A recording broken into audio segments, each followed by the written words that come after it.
Halo guys, apa kabar? Di video kali ini saya akan bagikan ke kalian semua cara ampuh menonaktifkan aplikasi WhatsApp untuk sementara waktu. Dan setelah dinonaktifkan, maka tidak akan lagi menerima panggilan telepon ataupun chat dari siapapun. Untuk caranya, gaspol. Oke guys, di sini kita tap aplikasi WhatsApp-nya seperti ini. Dan kemudian di sini ada info aplikasi, kita klik saja.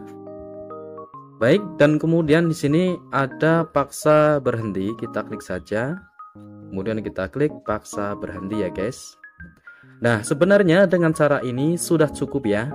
Tetapi ada sebagian HP yang aplikasi WhatsApp-nya ini bisa terbuka otomatis, dan untuk menghindarinya kita lakukan klik detail penggunaan data ini.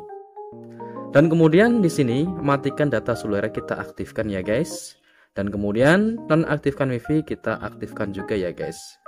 Oke teman-teman, ini sudah bisa untuk menonaktifkan aplikasi WhatsApp untuk sementara waktu ya. Oke teman-teman, terima kasih. Jangan lupa like dan share ya.